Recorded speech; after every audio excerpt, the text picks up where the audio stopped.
안녕하세요. 제 이름은 김영식이라고 합니다. 정말 어처구니 없던 제 이야기 좀 들어주세요. 새벽 공기는 언제나 서늘했지만 유독 뼛속을 파고드는 날이 있어요. 오늘 아침이 바로 그런 날이었죠. 굳이 창문을 열어보지 않아도 거실을 감도는 냉랭한 기운만으로도 계절의 변화를 알 수 있었습니다. 헛기침을 한번 삼키며 방문을 열고 나오니 아들 내외는 이미 식탁에 앉아 있더군요.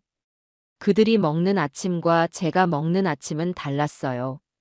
며느리 신정민은 언젠가부터 제게 따로 작은 상을 차려주기 시작했습니다. 처음에는 연세가 있으니 식사 시간을 맞추기 어려울까봐 배려하는 것이라고 생각하려고 애썼죠. 하지만 그 배려라는 것이 그저께 끓인 국에 찬밥 한 덩이, 그리고 김치와 콩자반이 전부인 상차림을 의미하는 것은 아닐 겁니다.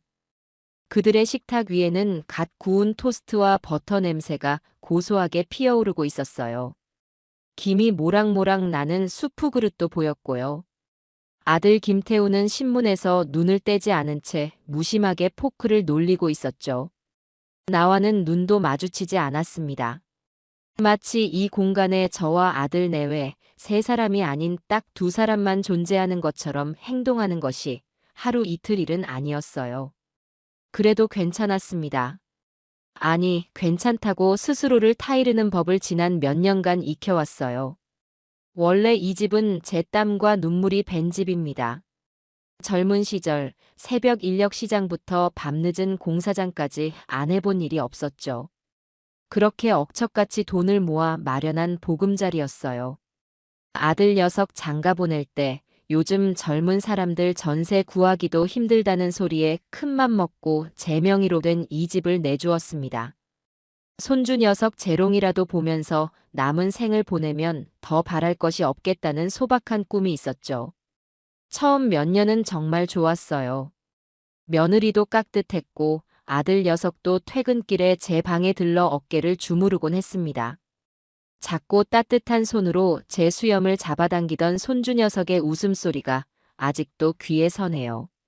하지만 손주가 초등학교에 들어가고 얼마 안 가 조기 유학이라는 것을 떠나면서 모든 것이 변하기 시작했습니다.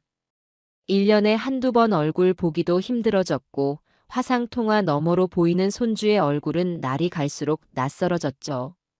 며느리는 손주 교육에 들어가는 돈이 많다며 생활비를 아껴야 한다는 말을 입에 달고 살았어요. 그 절약의 첫 번째 대상이 바로 저 시아버지의 밥상이었던 모양입니다. 아버님, 식사하세요. 며느리가 내 앞에 작은 밥상을 내려놓으며 말했어요. 목소리에는 아무런 감정이 실려 있지 않았죠. 마치 해야 할 일을 처리하는 기계처럼 정확하고 차갑게 움직일 뿐이었습니다. 밥상 위에는 어김없이 식어 빠진 국그릇과 단출한 반찬 두어 가지가 전부였어요. 그래도 군말 없이 숟가락을 들었습니다.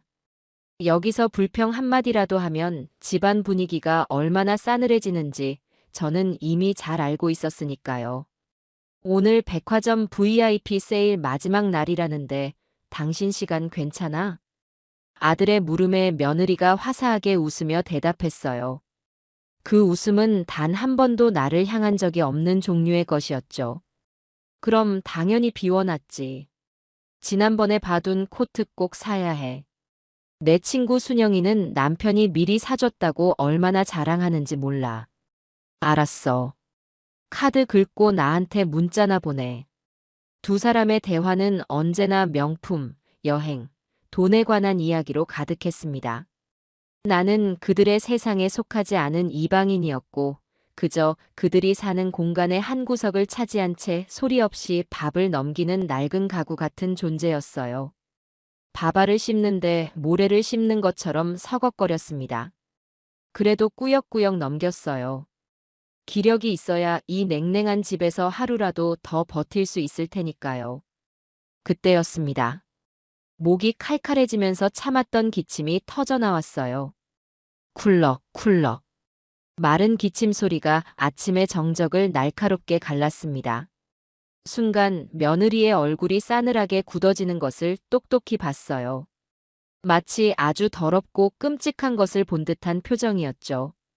그녀는 들고 있던 냅킨으로 코와 입을 가리며 미간을 찌푸렸습니다. 어머, 아버님. 감기세요? 걱정이 아닌 비난과 경계가 가득 담긴 목소리였어요. 아들 녀석은 그제야 신문에서 고개를 들고 나를 쳐다봤죠. 그의 눈빛 역시 귀찮음으로 가득 차 있었습니다. 요즘 감기 독하다던데. 병원이라도 다녀오셔야 하는 거 아니에요? 며느리가 덧붙이는 말에 나는 괜찮다고 손사래를 쳤어요. 아니다. 그냥 환절기라 목이 좀 칼칼한 게 전부야. 안 돼요. 집에 어른이 아프면 공기가 얼마나 나빠지는데요. 태우 씨, 당신도 옮으면 회사 일에 지장 생기잖아요. 아버님, 제발 병원 좀 다녀오세요. 그녀는 제발이라는 단어를 썼지만 그 안에는 조금의 애원도 담겨 있지 않았습니다. 오히려 어서 이 공간에서 사라져 달라는 무언의 압박처럼 느껴졌죠. 며느리는 자리에서 일어나 창문이란 창문은 다 열어젖히기 시작했어요. 쌀쌀한 아침 공기가 집 안으로 몰려 들어와 온몸에 소름이 돋았습니다. 아, 춥게 왜 이래. 아들이 투덜거리자 며느리가 날카롭게 쏘아붙였어요. 집에 병균이 가득할 텐데 환기라도 시켜야죠. 난 비염 있어서 감기 한 번 걸리면 얼마나 고생하는지 알면서 그래. 그러고는 보란 듯이 소독용 스프레이를 가져와 거실 곳곳에 뿌리기 시작했습니다. 매캐한 알코올 냄새가 온 집안에 진동했어요. 그 모습에 밥맛이 뚝 떨어져 숟가락을 내려놓았습니다. 나는 이 집의 가족이 아니라 집안의 공기를 오염시키는 병균 덩어리 취급을 받고 있었던 거죠. 병원 가실 거면 택시 타고 다녀오세요. 아시죠?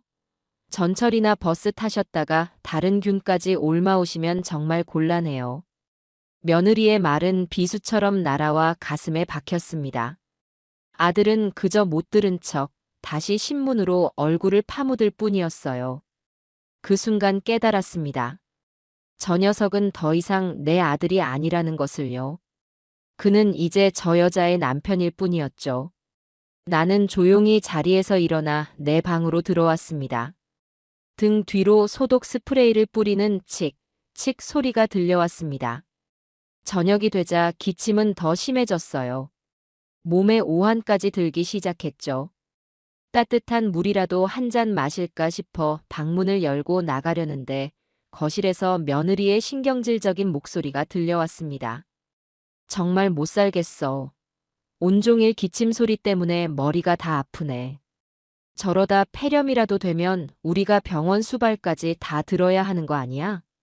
가만히 귀를 기울이니 아들의 한숨 섞인 목소리가 뒤따랐죠. 조금만 참아. 아버지도 일부러 그러시는 건 아니겠지. 참으라니. 당신은 저 기침 소리 들으면서 밥이 넘어가. 난 오늘 저녁 안 먹을래. 입맛이 뚝 떨어졌어. 그리고 무엇보다 무서워. 우리한테 감기 옮기면 어쩔 거야? 당신 내일 중요한 프레젠테이션도 있잖아. 아, 그럼 어떡하라고. 어떡하긴 뭘 어떡해. 오늘은 좀 나가 계시라고 해. 찜질방이라도 가시든가. 집안 공기 좀 정화하게. 심장이 쿵 하고 내려앉는 것 같았습니다. 내 집에서 내 아들 내외에게 병균 취급을 받으며 쫓겨나야 하는 신세라니요. 설마 아들 녀석이 제 어미의 말을 그대로 따르지는 않을 거라고 마지막 남은 한 조각의 기대를 붙잡고 있었습니다. 하지만 그 기대는 곧 산산조각이 났죠.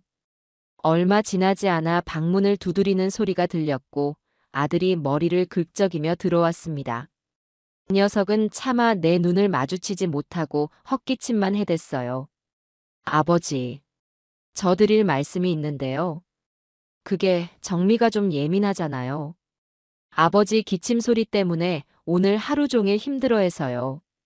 제가 뭐라고 하긴 했는데 워낙 성격이 그러니. 저는 아무 말 없이 아들을 쳐다봤습니다. 그 녀석의 입에서 무슨 말이 나올지 이미 다 알아버렸기 때문이죠. 그러니까 제 말은 오늘 하루만 근처 찜질방 같은 데서 주무시고 오시면 안 될까요? 제가 여기. 아들은 주머니에서 꼬깃꼬깃한 지폐 몇 장을 꺼내 내 손에 쥐어주려고 했습니다. 5만 원짜리 2장. 내 아들이 아비에게 내민 하룻밤의 값어치였죠. 그 순간 머릿속에서 무언가 툭 하고 끊어지는 소리가 났습니다. 분노보다 더 깊은 허탈함과 슬픔이 온몸을 휘감았어요. 저는 녀석이 내민 돈을 쳐다보지도 않고 자리에서 일어났습니다. 그리고 벽에 걸어둔 외투를 입었죠. 아버지, 제 말은 그런 뜻이 아니라. 당황한 아들이 무언가 변명을 하려 했지만 저는 손을 들어 막았습니다. 더 이상 저 녀석의 목소리를 듣고 싶지 않았어요. 알겠다. 그 한마디를 뱉고 방을 나왔습니다. 거실 소파에는 며느리가 팔짱을 낀 채 승리자처럼 저를 쳐다보고 있었습니다. 그 눈빛은 마치 꺼봐요, 내 말이 맞죠? 라고 말하는 것 같았어요. 저는 신발장에서 가장 낡은 구두를 꺼내 신었습니다. 아들 녀석이 결혼할 때 좋은 날 신으라며 사준 번쩍이는 구두는 신발장 가장 안쪽에 놓여 있었지만 더 이상 그걸 신고 싶은 마음이 들지 않았죠. 현관문을 열고 밖으로 나섰습니다. 차가운 밤 공기가 폐부 깊숙이 들어왔어요. 뒤에서 아들이 아버지 하고 부르는 소리가 들렸지만 돌아보지 않았습니다. 이 집의 문턱을 내 발로 넘어가는 것은 이번이 마지막이 될 겁니다. 지난 수십 년간 나의 모든 것이었던 이 집, 그리고 내 삶의 이유였던 아들 녀석과 이제는 정말 끝이라는 생각이 들었습니다. 이것은 단순한 서운함이 아니었어요. 내 존재 자체를 부정당한 처절한 통증이었습니다. 차가운 밤 공기가 폐부 깊숙이 스며들었어요. 집에서 쫓겨나다시피 나온 발걸음은 갈피를 잡지 못하고 한동안 동네를 빙빙 맴돌았죠. 익숙한 골목길, 가로등 불빛 아래 드러나는 낡은 담벼락. 이 모든 것이 어제와 같은 풍경인데도 오늘따라 지독하게 생경하게 느껴졌어요. 마치 평생을 살아온 고향이 아니라 아무런 연고도 없는 낯선 타양에 뚝 떨어진 기분이었습니다. 저 모퉁이를 돌면 아들 녀석이 어릴 적 친구들과 딱지치기를 하던 공터가 나오고 저쪽으로 10분만 걸으면 지금은 하늘에 있는 아내와 장을 보러 다니던 시장이 있었죠. 모든 곳에 우리의 시간이 먼지처럼 내려앉아 있는데 이제 그 어디에도 제가 머물 곳은 없다는 사실이 실감나지 않았어요. 한참을 걷다 보니 붉고 푸른빛을 번쩍이는 찜질방 간판이 시야에 들어왔습니다. 24시간 영업. 지금의 제게는 유일한 구원의 동아줄처럼 보였어요. 적이라면 일단 얼어붙은 몸이라도 녹일 수 있겠지요. 그리고 앞으로의 일을 생각할 아주 길고 괴로운 밤을 보낼 수 있을 겁니다. 무거운 철문을 밀고 안으로 들어서자 후끈한 열기와 퀴퀴한 땀 냄새, 그리고 온갖 사람들의 소음이 한꺼번에 저를 덮쳐왔어요. 카운터의 젊은 직원은 제게 아무런 관심도 없다는 듯 하품을 쩍하며 열쇠 하나를 던져주었죠. 옷을 갈아입고 들어간 중앙홀은 그야말로 아수라장이었습니다. 술에 취해 코를 고는 중년 남자들, 깔깔거리며 과자를 나눠 먹는 젊은 학생들, 지친 기색이 역력한 채 아이를 다독이는 젊은 부부까지. 저마다의 사연을 가진 사람들이 제각기 다른 모습으로 뒤엉켜 하룻밤을 보내고 있었죠. 평생을 내 집, 내 방의 고요함 속에서만 잠들었던 제게는 너무나 혼란스러운 풍경이었어요. 가장 구석진 곳을 찾아 겨우 몸을 뉘었습니다. 등 아래로 딱딱하고 차가운 바닥의 감촉이 고스란히 전해져 왔죠. 잠은커녕 눈을 감는 것조차 고역이었습니다. 눈을 감으면 흐릿한 어둠 속에서 수십 년 전의 기억들이 흑백 영화처럼 상영되기 시작했어요.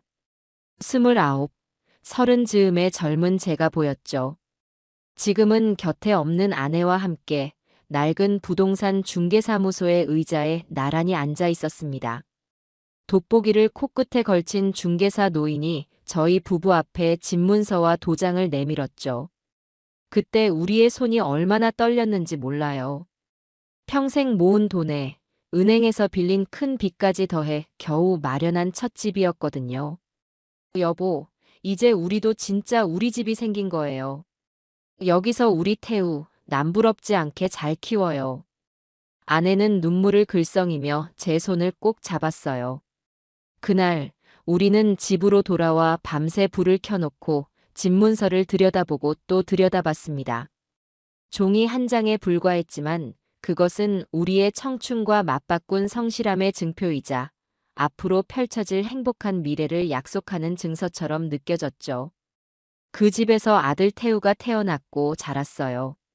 그 녀석이 처음으로 아빠라고 불렀던 곳도 그 집 거실이었고 처음으로 두 발을 떼고 아장아장 걸었던 곳도 그 집 마당이었죠. 마당 구석에 심었던 작은 감나무는 해가 갈수록 쑥쑥 자라 어느새 2층 창문의 가지가 닿을 만큼 거목이 되었어요. 그 녀석이 대학에 합격했을 때 우리는 그 감나무 아래에서 동네 사람들을 불러 모아 큰 잔치를 열었습니다. 우리 아들 정말 장하다.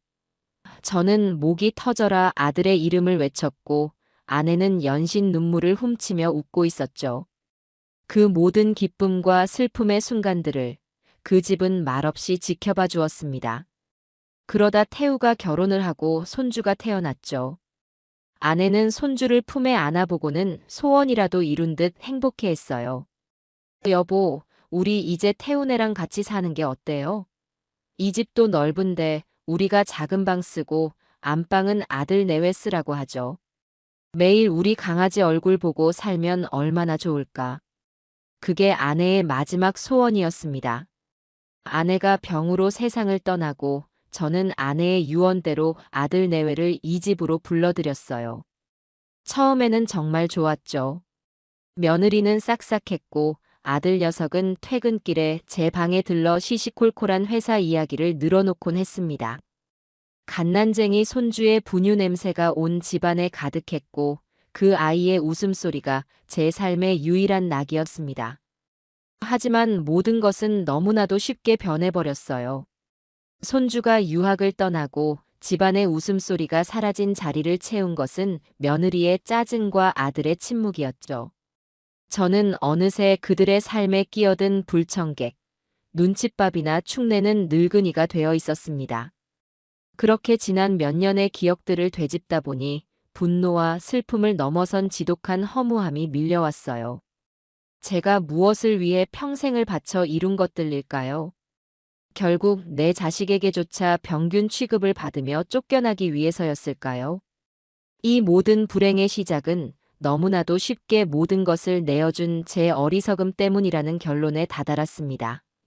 그래요, 내가 잘못한 거죠. 내 것을 지키지 못하고 내 노후를 자식의 선의에만 기댔던 제가 가장 큰 잘못을 한 겁니다. 그렇게 뜬 눈으로 밤을 지새우고 주변이 어렴풋이 밝아올 무렵이었어요. 웅웅거리는 진동 소리에 주머니 속 휴대폰을 꺼내 들었죠. 아들. 화면에 뜬 두 글자를 보는 순간 어젯밤의 그 서늘한 절망감이 다시 온몸을 휘감았어요. 받을까 말까 수십 번을 망설였습니다. 혹시라도 아주 작은 희망이지만 밤새 자신의 잘못을 뉘우치고 제게 용서를 구하려는 전화일지도 모른다는 기대를 참아버릴 수가 없었죠. 하지만 그 기대는 언제나 그랬듯 가장 잔인한 방식으로 부서졌습니다. 아버지, 밤새 별일 없으셨죠? 주무시는 데는 괜찮았어요? 수화기 너머로 들려오는 아들의 목소리는 진심 어린 걱정이 아니라 의무적으로 안부를 묻는 듯한 건조한 톤이었어요. 저는 아무 말도 하지 않았죠. 제 침묵의 녀석도 당황했는지 헛기침을 몇 번 하더니 본론을 꺼냈습니다. 아, 다름이 아니라요. 정미가 아무래도 아버지 건강이 걱정된다고 오늘 오전에 전문 방역 업체를 불러서 집안 전체 소독을 하기로 했어요. 아버지 쓰시던 방이랑 침구류는 물론이고 거실이랑 주방까지 싹 다요. 아무래도 소독약 냄새가 하루 정도는 가야 빠질 것 같아서. 그 말을 듣는 순간 저는 모든 것을 체념했어요. 아, 이 녀석은 정말 아니구나. 부모 자식 간의 마지막 남은 끈마저 제 손으로 잘라내는구나. 나를 걱정하는 것이 아니라 나의 흔적을 지우고 싶어 안달이 난 며느리의 성화에 못 이겨 아비에게 오늘도 집에 들어오지 말라고 통보하는 녀석에게 더 이상 무엇을 바랄 수 있을까요? 그래서 말인데요. 죄송하지만 오늘 하루만 더 밖에서 괜찮으시겠어요? 제가 필요한 돈은 바로 계좌로 넉넉하게 쏴드릴게요. 쏴준다는 표현이 제 가슴을 갈기갈기 찢어 놓았습니다. 저는 대답 대신 통화 종료 버튼을 눌렀어요. 휴대폰을 쥔 손이 사시나무처럼 떨렸지만 이상하게도 눈물은 나지 않았죠. 모든 감정이 사라지고 차갑고 단단한 결심만이 머릿속을 가득 채웠습니다. 이제는 정말 돌이킬 수 없어요. 자리를 털고 일어나 찜질방 구석에 있는 컴퓨터로 향했습니다. 익숙지 않은 키보드를 독수리 탑업으로 두드려가며 등기부등본을 열람할 수 있는 정보 사이트를 찾아냈죠. 공인인증서 비밀번호를 몇 번이나 틀린 끝에 겨우 로그인에 성공했어요. 그리고 화면에 나타난 주소와 아파트동, 호수를 확인한 뒤 마우스 휠을 천천히 내려 소유자 현황을 확인했습니다. 그곳에 제 이름 석자가 또렷하게 박혀 있었죠. 소유자 김영식. 그 세 글자를 보는 순간 뜨거운 무언가가 목구멍으로 치밀어 오르는 것을 느꼈어요. 그래, 아직 내게는 이게 남아 있었지. 이 집은 저들이 나를 내쫓은 바로 그 공간은 법적으로 여전히 나의 것이었죠. 그리고 내 것을 내가 어떻게 처분하든 그것은 온전히 나의 자유였습니다. 이것은 복수가 아니에요. 내 남은 삶을 위한 정당방위이자 빼앗긴 나의 존엄을 되찾기 위한 마지막 투쟁입니다. 저는 화면에 뜬 제 이름을 마치 처음 보는 사람의 이름처럼 한참 동안 낯설게 바라보았습니다. 이제 모든 것이 명확해졌죠. 찜질방의 탁한 공기를 뒤로하고 밖으로 나오자 차갑지만 신선한 새벽 공기가 가슴을 파고들었어요. 밤새 저를 짓누르던 감정의 찌꺼기들이 씻겨나가는 기분이었죠. 근처 허름한 해장국집에 들어가 뜨끈한 콩나물 국밥 한 그릇을 시켰습니다. 혼자 밥을 먹는 것이 얼마만인지 모르겠어요.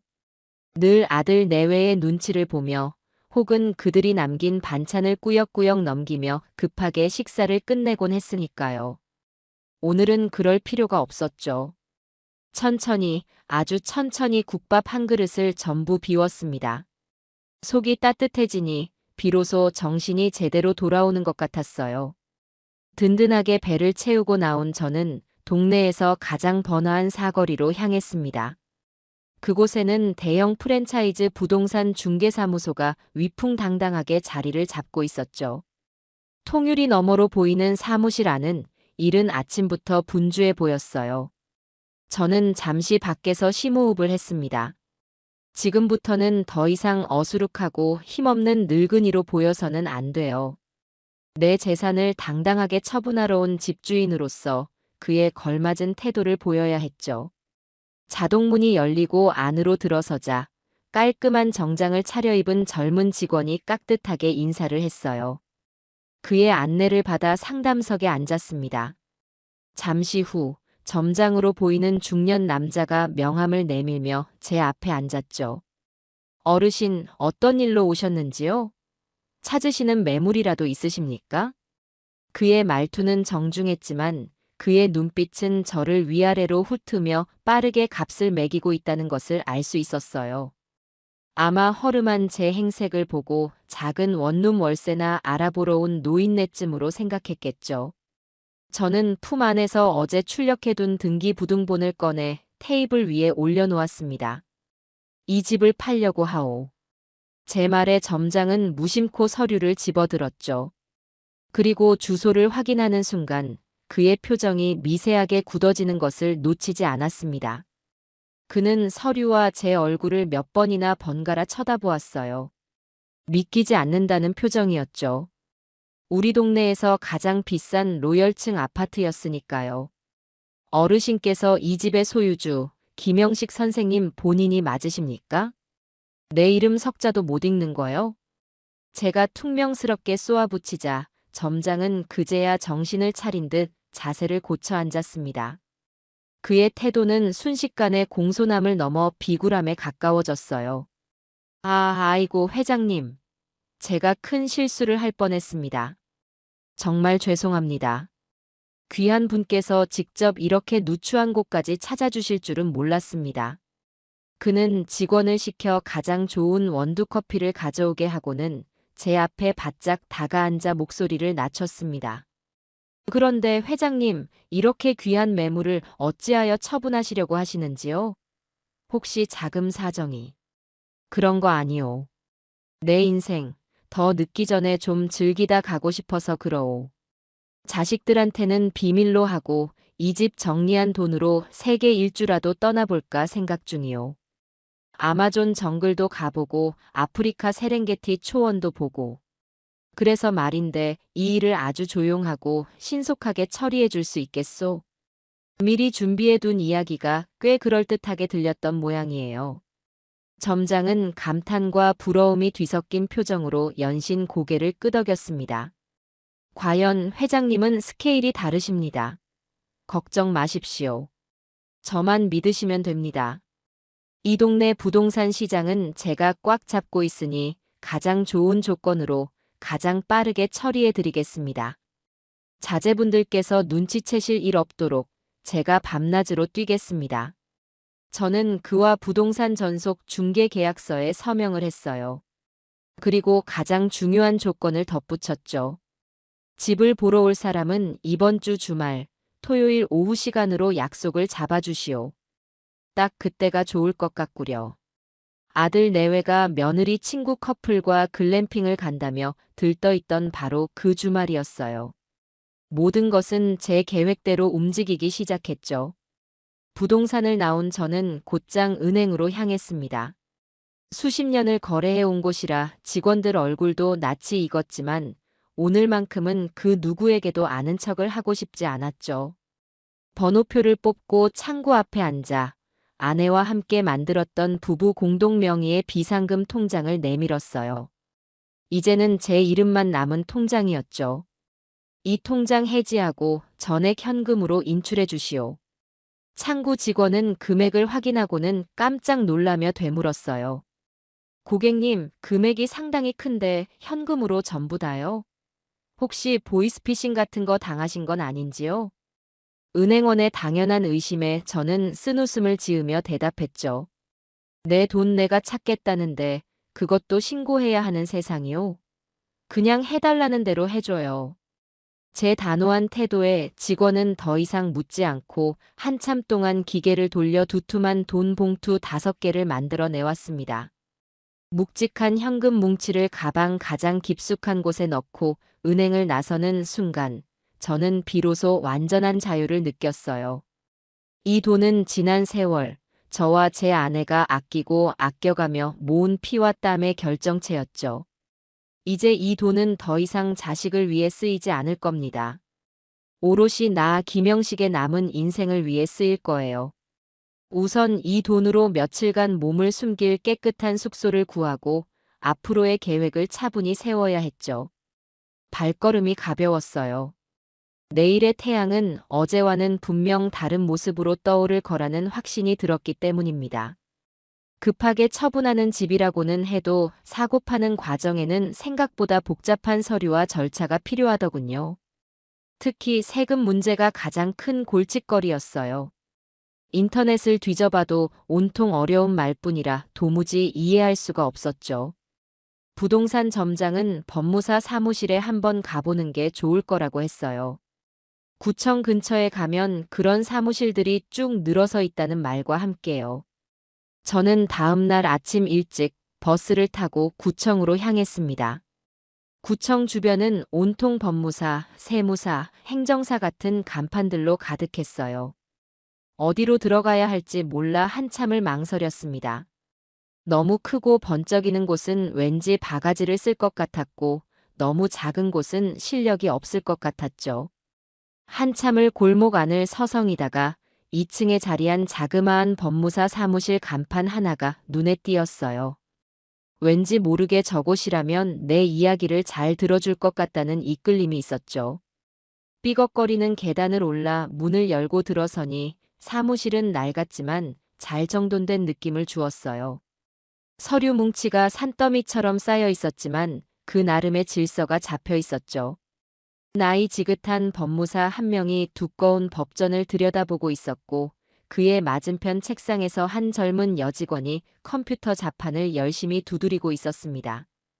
제가 들어선 것을 보고 먼저 자리에서 일어난 것은 젊은 여직원이었어요. 안녕하세요, 어르신. 어서 오세요. 밝고 상냥한 목소리였죠. 그녀는 저를 상담용 테이블로 안내하고는 따뜻한 율무차 한 잔을 타주었습니다. 저는 여기 사무원으로 일하는 박소희라고 해요. 무엇을 도와드릴까요? 26살쯤 되었을까? 똘망똘망한 눈빛이 무척 인상적인 아가씨였어요. 저는 주머니에서 등기부등본과 부동산 계약서 초안을 꺼내 조심스럽게 내밀었죠. 집을 팔려고 하는데 세금이며 뭐며 알아야 할 게 너무 많은 것 같아서. 소희 씨는 제가 내민 서류를 아주 꼼꼼하게 읽어 내려가기 시작했어요. 그녀의 눈빛은 한 글자도 놓치지 않겠다는 듯 진지했죠. 한참 동안 서류를 보던 그녀가 고개를 들고 환하게 웃으며 말했어요. 어르신 걱정 안 하셔도 되겠는데요. 이 집은 오랫동안 가지고 계셨고 다른 주택도 없으시니 양도소득세는 거의 안 내실 거예요. 비과세 대상이시거든요. 그녀는 복잡한 세법 조항들을 마치 동화책 이야기 들려주듯 제 눈높이에 맞춰 알기 쉽게 설명해 주었어요. 머리를 짓누르던 큰 돌덩이 하나가 쑥 내려가는 기분이었죠. 상담은 그걸로 충분했습니다. 고맙다고 인사하고 자리에서 일어나려는데 소희 씨가 저를 붙잡았어요. 어르신, 혹시 실례가 아니라면 여쭤봐도 될까요? 이 집을 파시고 나면 어디서 지내실 계획이세요? 그녀의 질문에는 단순한 호기심이 아니라 사람에 대한 진심 어린 염려가 담겨 있었습니다. 그 따뜻한 눈빛을 마주하는 순간 저도 모르게 경계심이 허물어졌어요. 아직 정하지 못했소. 그냥 조용한 곳에 작은 방이라도 하나 얻어야지. 제 대답에 소희 씨는 잠시 무언가를 골똘히 생각하더니 아주 조심스럽게 제안을 하나 건넸어요. 어르신, 괜찮으시다면 저희 사무실에 정식으로 사건을 위임하시는 건 어떠세요? 제가 어르신 대리인처럼 매매 계약부터 잔금 치르는 날까지 모든 과정을 함께하면서 꼼꼼하게 챙겨드릴게요. 그리고 새로 지내실 집을 구하는 것도요. 요즘 세상이 하도 험해서 어르신 혼자서 큰 돈을 들고 다니시거나 계약하시는 건 정말 위험해요. 전혀 생각지도 못한 제안이었죠. 아무런 연고도 없는 나를 무엇을 믿고 이렇게까지 도와주겠다는 걸까요? 아가씨가 나를 뭘 안다고 그런 소리를 하는 거예요? 내가 어떤 사람인 줄 알고. 그냥요. 저희 할아버지 생각이 많이 나서요. 항상 괜찮다, 괜찮다 하시면서 혼자 끙끙 앓으시다가 나중에 꼭 사기를 당하시거나 손해를 보셨거든요. 어르신께서 그런 일을 겪지 않으셨으면 좋겠어요. 법무사님께도 정식으로 말씀드리고 진행할 거니까 걱정 마세요. 그 말을 듣는데 울컥하고 뜨거운 것이 치밀어 올랐어요. 친아들 녀석에게조차 받지 못했던 위로와 걱정을 오늘 처음 만난 이 젊은 아가씨에게 받고 있었으니까요. 누군가 내 편이 되어준다는 것, 내 등을 기댈 곳이 있다는 것이 얼마나 큰 힘이 되는지 정말이지 까마득하게 잊고 살았습니다. 저는 더 이상 아무 말도 할 수 없었죠. 그저 고개를 천천히 끄덕이는 것으로 대답을 대신했어요. 그날부터 박소희라는 아가씨는 제게 단순한 법무사 사무실 직원이 아니었어요. 그녀는 나의 유일한 조력자이자 든든한 내 편이 되어 주었죠. 그녀는 부동산에서 보내온 계약서의 자잘한 문구 하나까지 밤을 새워 검토하고는 제게 불리하게 작용할 수 있는 조항들을 찾아내 수정하도록 조언해 주었어요. 또 저와 함께 컴퓨터 앞에 나란히 앉아 제가 새로 살 집을 시간 가는 줄 모르고 함께 찾아주었죠. 어르신, 이 집 한번 보세요. 창문 밖으로 강이 보여요. 매일 아침 이런 풍경을 보면서 일어나시면 기분이 정말 좋으실 것 같아요. 근처에 큰 병원도 있고 시장도 가까워서 생활하시기에도 편하실 거고요. 모니터 속 작은 사진이었지만 햇살이 가득 들어오는 아담한 거실과 창밖으로 보이는 푸른 강물의 모습은 제 마음을 단번에 사로잡았습니다. 냉기와 침묵만이 가득했던 그 거대한 집이 아니라 온전히 나만의 온기로 채울 수 있는 저런 작은 공간. 상상만으로도 가슴이 벅차올랐죠. 소희 씨를 만나지 못했더라면 저는 여전히 어둠 속에서 홀로 분노하고 절망하며 모든 것을 망쳐버렸을지도 몰라요.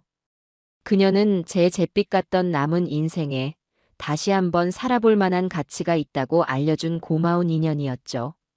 임시로 머무는 작은 모텔방의 창문으로는 옆 건물의 회색벽만 보였어요. 햇빛조차 제대로 들지 않는 갑갑한 공간이었죠. 그래도 마음은 편했습니다. 누구의 눈치도 볼 필요 없이 오롯이 나만의 시간을 가질 수 있었으니까요. 그날 오후 주머니 속에서 휴대폰이 낯선 번호로 울렸습니다. 받아보니 부동산 점장의 들뜬 목소리였죠. 회장님, 아주 좋은 소식입니다. 지난번에 말씀드렸던 자금력 확실한 손님이 있는데 이번 주 토요일 오후에 집을 꼭 한번 보고 싶다고 합니다.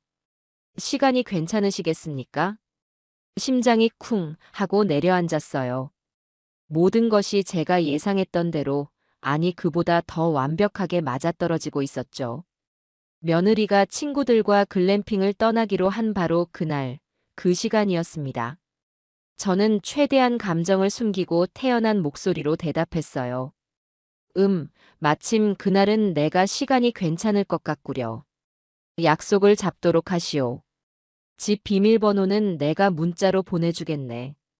나는 약속 장소에 나가지 않을 테니 점장님이 알아서 잘 안내해 주시오. 괜히 주인 행세하는 늙은이가 있으면 젊은 사람들이 불편해할 테니. 역시 회장님은 배려심이 깊으십니다. 걱정 마십시오. 이 점장만 믿으시면 됩니다. 제가 두 분이 안 계신 동안 집을 얼마나 소중히 다루셨는지 구석구석 정성이 가득한 명품 집이라는 것을 확실하게 보여드리겠습니다. 전화를 끊고 나서 한동안 허공을 멍하니 바라보았어요. 점장은 제가 아들 내외와 함께 사는 줄 알고 있었으니 당연히 두 분이 집을 비우는 것으로 생각했겠죠. 그리고 그 집이 명품인 것은 맞았어요. 다만 그 명품은 며느리의 값비싼 가구와 장식품 때문이 아니라 그 집을 짓고 가꾸기 위해 평생을 바친 저와 제 아내의 시간과 땀으로 만들어진 것이었죠. 바로 그때였어요. 아들 녀석에게서 전화가 걸려온 것은 혹시나 하는 마음에 받았지만 역시나 제 안부를 묻는 전화는 아니었어요. 아버지 잘 지내시죠? 다름이 아니라 집에 아버지 앞으로 온 우편물이 하나 와 있어서요. 무슨 보험회사에서 온 것 같은데 이거 어떻게 할까요? 그 녀석의 목소리 너머로 며느리의 크고 명랑한 목소리가 들려왔어요. 아마 스피커폰으로 통화를 하는 모양이었죠. 여보, 아버지한테 우리 주말에 글램핑 가는 거 말씀드려야지. 아버지, 저희 내일 친구네 커플이랑 글램핑 가요. 요즘 완전 유행이잖아요. 숯불에 고기도 구워 먹고 밤에는 불멍도 하고 완전 힐링 될 것 같아요. 힐링이라는 단어가 제 귀에 모처럼 날아와 박혔어요. 아비를 내쫓은 집에서 그들은 태평하게 주말 여행 계획을 세우고 있었던 거죠. 저는 아무 말 없이 숨을 죽이고 있었어요. 제 침묵을 긍정으로 받아들였는지 며느리는 한껏 들뜬 목소리로 수다를 이어갔습니다. 나가서 입으려고 어제 백화점에서 산 새 옷이랑 신발, 오늘 택배로 다 왔잖아요. 당신이 사준 그 가방도 들고 가서 사진 예쁘게 찍어 올려야지. 친구들이 얼마나 부러워하겠어. 다 우리 아들, 우리 남편 덕분이지. 그렇죠, 아버지. 마치 제게 동이라도 구하듯 살갑게 물어오는데 소름이 돋을 지경이었어요. 이 위선과 가식을 언제까지 참아내야 하는 걸까요? 그 우편물은 그냥 거기에 두어라. 나중에 내가 알아서 할 테니. 제 차가운 목소리에 아들 녀석이 당황한 듯 말을 더듬었어요. 아, 네. 그럼 아버지, 주말 잘 보내시고요. 무슨 일 있으시면 전화 주세요. 전화를 끊자마자 저는 곧장 소희 씨에게 전화를 걸었습니다. 그리고는 딱 한마디만 했죠. 예정대로 진행해 주시오. 토요일 오후 약속된 시간이 되자 저는 모텔방 안을 초조하게 서성였습니다. 지금쯤 부동산 점장이 예비 구매자 부부를 데리고 집 안으로 들어갔을 테죠. 그들의 눈에는 무엇이 보일까요? 며느리가 값비싼 돈을 들여 꾸며놓은 화려한 거실, 벽난로 위에 걸린 아들 내외와 손주의 행복해 보이는 대형 가족 사진, 그리고 아들 녀석의 서재를 가득 채운 한 번도 읽지 않은 듯한 두꺼운 책들. 그 모든 것이 성공한 중산층 가정의 완벽한 표본처럼 보일 겁니다.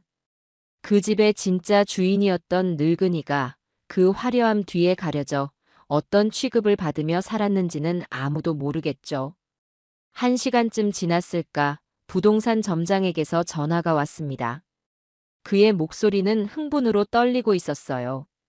회장님, 계약 성사될 것 같습니다. 집을 보신 사모님께서 완전히 반하셨습니다.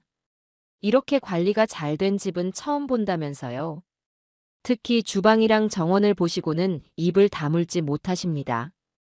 회장님 사모님께서 정말 살림을 잘하셨던 모양입니다. 저는 아무 말도 할 수 없었어요. 그 주방은 며느리가 자기 전용이라며 저를 얼씬도 못하게 했던 곳이고 그 정원은 지난 봄 내내 허리를 굽혀가며 잡초를 뽑고 꽃을 심었던 나의 공간이었으니까요. 점장은 계속해서 말을 이어갔습니다. 거실에 걸린 가족 사진을 보시고는 이렇게 화목한 가정에서 살던 집이라 분명 좋은 기운이 가득할 거라며 아주 마음에 들어 하십니다. 제가 회장님 내외분께서 얼마나 금실이 좋으셨는지, 자제분은 또 얼마나 반듯하게 잘 키우셨는지에 대해 한참을 설명해 드렸습니다. 헛웃음이 터져 나왔어요. 화목한 가정, 반듯한 자식. 그럴듯한 거짓말로 포장된 진실은 이토록이나 공허했죠. 그들은 곧 계약금을 보내겠다고 했다는 말을 끝으로 점장은 전화를 끊었습니다. 모든 것이 순조롭게 진행되고 있었지만 마음 한구석이 서늘하게 아려왔어요. 내 평생의 역사가 이제 곧 다른 사람의 행복한 미래를 위한 배경으로 팔려나가게 되는 거니까요. 다음 날 소희 씨와 함께 새로 살 집의 계약을 마무리 짓고 나오는 길이었어요. 그녀가 제게 휴대폰 화면 하나를 보여주었죠. 어르신, 이거 한번 보시겠어요? 그것은 며느리의 SNS 계정이었습니다. 화려한 글램핑장을 배경으로 며느리는 머리부터 발끝까지 명품으로 치장한 채 활짝 웃고 있었어요.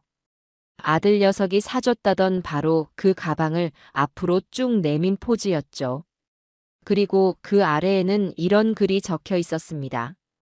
가을엔 역시 힐링 여행이지. 언제나 나를 최고로 만들어주는 우리 남편, 최고. 효자 아들 둔 덕분에 우리 부모님은 매일 하와이 여행 중. 해시태그 남편 찬스, 해시태그 럽스타그램, 해시태그 효도는 셀프, 해시태그 행복한 우리 집. 사진 속에는 최고급 샴페인 잔을 부딪히는 모습, 두툼한 스테이크가 구워지는 그릴의 모습도 있었어요. 그리고 그 모든 사진에는 하나같이 행복과 사랑이라는 단어들이 태그처럼 붙어 있었습니다. 나를 내쫓은 그 돈으로 그들은 저렇게 행복을 과시하고 있었던 거죠. 부모님은 매일 하와이 여행 중이라는 새빨간 거짓말을 보는데 분노를 넘어선 어떤 해탈의 감정마저 느껴졌어요. 그래, 너희들의 그 행복이 얼마나 갈지 내가 한번 지켜보마. 그들의 위선은 나의 결심을 더욱더 단단하게 만드는 가장 좋은 연료가 되어주고 있었습니다. 며칠 후 부동산 중개사무소의 VIP 상담실에 마주 앉았어요. 제 옆에는 소희 씨가 든든하게 자리를 지키고 있었고 맞은편에는 집을 사기로 한 젊은 부부가 약간은 상기된 표정으로 앉아 있었죠. 테이블 위에는 두툼한 매매 계약서가 놓여 있었습니다. 부동산 점장은 연신 싱글벙글하며 분위기를 띄우려 애썼지만 상담실 안의 공기는 꽤나 무겁고 긴장감이 흘렀어요.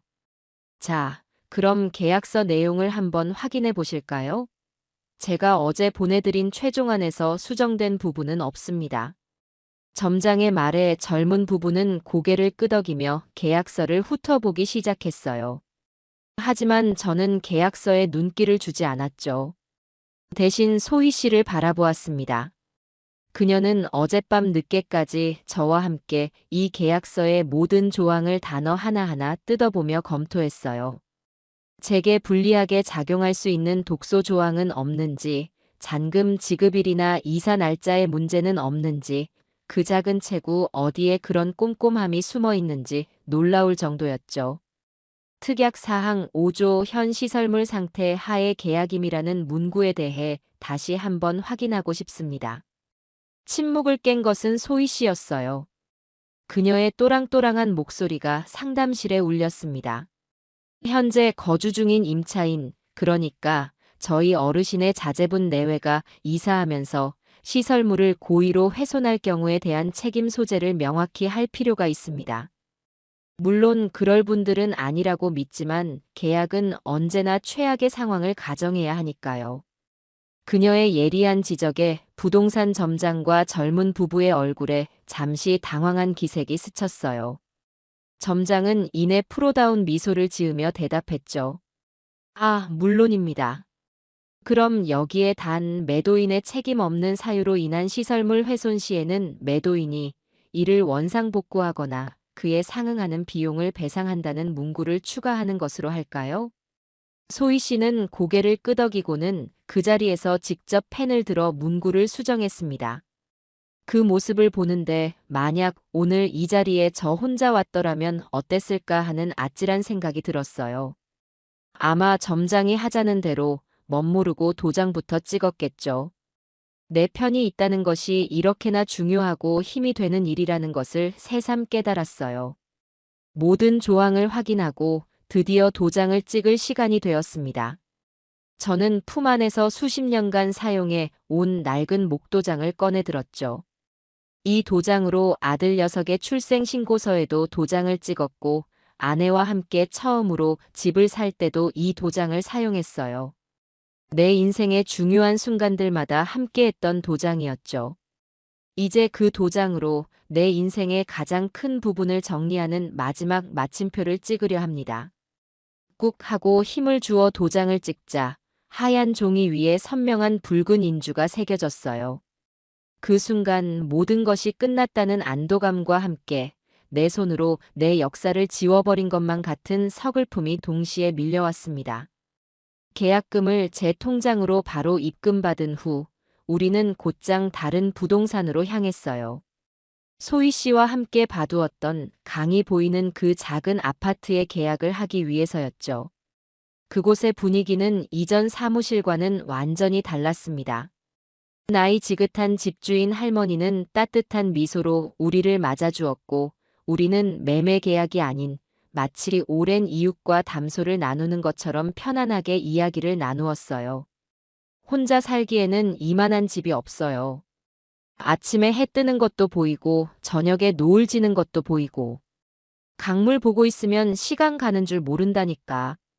할머니의 말에 제 마음도 따뜻해졌습니다. 계약서에 도장을 찍고 방금 받은 계약금의 일부를 새로운 집의 계약금으로 지불했어요. 돈이 들어오자마자 바로 다른 곳으로 나갔지만 조금도 아깝다는 생각이 들지 않았죠. 오히려 낡고 무거운 옷을 벗어 던지고 가볍고 편안한 새 옷으로 갈아입는 기분이었어요.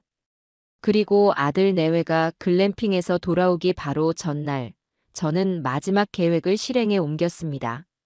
미리 연락해둔 소형 이삿짐 센터 직원 2명과 함께 아무도 없는 그 집으로 들어갔어요. 비밀번호를 누르고 현관문을 여는데 기분이 참 이상했죠. 며칠 전까지만 해도 제 집이었던 곳이 이제는 곧 남의 집이 될 공간이니까요. 집 안은 난장판이었습니다. 여행을 떠나기 전 급하게 짐을 쌌는지 옷가지와 잡동사니들이 여기저기 널려 있었어요. 저는 말없이 방들을 둘러보았습니다. 그리고 아들 녀석 방에서 낡은 상자 하나를 꺼냈어요. 그 안에는 녀석의 베네 저고리부터 초등학교 시절 상장, 대학 졸업 앨범까지 제가 소중하게 간직해온 아들의 성장 기록이 고스란히 담겨 있었죠. 그리고 며느리가 혹시라도 버릴까봐 숨겨두었던 아내와 함께 찍은 낡은 가족사진 앨범도 꺼냈습니다. 딱 이 두 상자만이었어요. 이 상자 두 개는 이 주소의 창고에 좀 맡겨주시오. 저는 이삿짐 센터 직원에게 소희 씨가 미리 계약해둔 개인 창고의 주소를 넘겨주었어요. 언젠가 아들 녀석이 정신을 차린다면 이 상자들이 제게는 더 이상 아들이 없지만 그에게는 아비가 있었다는 사실을 알려줄 유일한 증거가 될 테니까요. 그리고 나머지 물건들. 며느리가 애지중지하던 명품 가방과 옷들, 아들이 수집하던 비싼 양주들, 그들이 그토록 자랑스러워하던 모든 것들을 저는 미리 불러둔 대형 폐기물 처리 업체에 전부 넘겨버렸습니다. 그들의 삶을 지탱하던 허영과 가식들을 내 손으로 깨끗하게 치워버리는 기분이었죠. 모든 것이 사라지고 텅 비어버린 거실에 서서 저는 마지막으로 이 집과 작별 인사를 했습니다. 이제 정말 모든 것이 끝났어요. 잔금을 치르기로 한 날 아침이 밝았어요. 며칠간 머물렀던 모텔방의 작은 창문으로 희미한 아침 햇살이 스며들었죠. 밤새 한숨도 자지 못했지만 이상하게 정신은 맑았습니다. 오늘로써 법적으로 그리고 실질적으로 그 집과의 모든 인연이 정리되는 날이니까요. 마지막 남은 짐을 챙겨 모텔을 나서는데 발걸음이 무겁지만은 않았어요. 오히려 오랫동안 어깨를 짓누르던 무거운 갑옷을 벗어 던지는 기분이었죠. 약속 장소인 소희 씨의 법무사 사무실에 도착하니 집을 사기로 한 젊은 부부와 부동산 점장이 먼저 와서 기다리고 있었습니다. 소희 씨는 제 옆에 앉아 오늘 처리해야 할 서류들을 마지막으로 한 번 더 꼼꼼하게 점검하고 있었죠. 곧이어 은행 직원이 도착하고 잔금 이체 절차가 시작되었어요. 제 통장에 찍히는 평생 만져볼 것이라고는 상상도 못했던 큰 액수의 숫자를 보는데도 아무런 감흥이 일지 않았습니다. 그저 이 모든 상황이 꿈처럼 비현실적으로 느껴질 뿐이었죠. 모든 서류에 마지막 도장을 찍고 등기 이전에 필요한 서류들을 법무사에게 넘겨주었어요. 이제 정말 끝이 난 겁니다. 젊은 부부는 제게 다가와 고개를 숙이며 인사했어요. 어르신, 정말 감사합니다. 이 집에서 저희 아이들 예쁘게 잘 키우겠습니다. 그들의 행복해 보이는 얼굴을 보니 마음속에 남아있던 마지막 응어리마저 스르르 녹아내리는 것 같았어요. 그래요, 집은 죄가 없죠. 그 공간은 이제 저처럼 좋은 사람들을 만나 다시 따뜻한 보금자리가 되어줄 겁니다. 그걸로 된 거예요. 사무실을 나와 저는 곧장 그 집으로 향했습니다. 부동산 점장에게서 새로운 집주인의 연락처와 양해를 미리 받아두었죠. 집 앞에 도착하니 낯선 번호판을 단 이삿짐 차가 벌써부터 짐을 내리고 있었어요. 저는 그들을 방해하지 않기 위해 미리 불러둔 열쇠 수리공과 함께 조용히 현관문 앞으로 다가갔습니다. 이걸로 바꿔주시오. 저는 새로 산 디지털 도어록을 건넸습니다. 지잉하는 기계음과 함께 낡은 번호키가 해체되고 잠시 후 반짝이는 새 도어록이 그 자리를 대신했어요.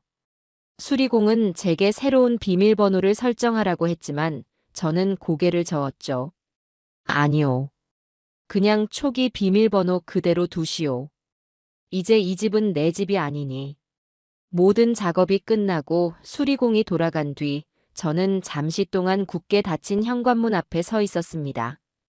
이 문을 열고 들어가 마지막으로 집 안을 한번 둘러보고 싶은 유혹이 들었지만 그러지 않았어요.